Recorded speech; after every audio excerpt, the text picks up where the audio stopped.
Subscribe to Kids Fun Tamil. ஒரு அழகான காட்டில் சின்ன அணில் வாழ்ந்தான். அவன் தினமும் மரத்திலிருந்து மரத்துக்கு குதித்து பாசமாக விளையாடிக் கொண்டிருப்பான். காற்று வீசும் ஒவ்வொரு முறையும் அவன் வால் மெதுவாக அசைந்து புன்னகைத்தது. ஒரு நாள் அணில் மரத்தின் அடியில் ஒளிரும் ஒரு விசித்திரமான முட்டையை கண்டான். அது பளபளப்பாக பிரகாசித்தது, மந்திர முட்டை போல. அணில் அதைக் கண்டு ஆச்சரியத்தில் உறைந்தான். அவன் மெதுவாக முட்டையை எடுத்துக்கொண்டு தன் கூடு நோக்கி ஓடினான். கூடு மென்மையான இலைகளாலும் கிளைகளாலும் ஆனது. முட்டை அங்கே பாதுகாப்பாக இருந்தது.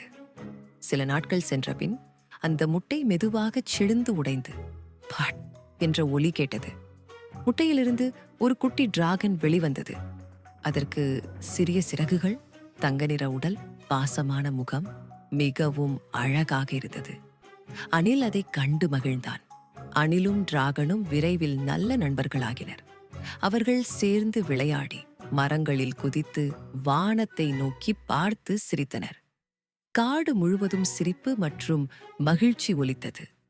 ஆனால் ஒரு நாள் சில பேராசை மனிதர்கள் அந்த ஒலியை கண்டு டிராகனை பிடிக்க வந்தார்கள். அவர்கள் கைகளில் வலைகளும் கயிறுகளும் இருந்தன. அணில் அதைக் கண்டு பயந்தாலும் தைரியமாக நடந்தான். அவன் புத்திசாலித்தனமாக தன் நண்பனை காட்டின் ஆழமான குகைக்குள் அழைத்துச் சென்றான். அங்கே அவர்கள் பாதுகாப்பாக இருந்தனர். மாலை நேரம் வந்தது. வானம் ஆரஞ்சு நிறத்தில் பிரகாசித்தது. டிராகன் வானத்தில் பறக்கத் தயாரானது. போகும் முன் அது ஒரு தங்க இறகை அணிலின் அருகே விட்டுச் சென்றது. அணில் அந்த இறகை எடுத்து பார்த்தான். அது மெதுவாக ஒளிர்ந்தது. அவன் சிரித்தான்.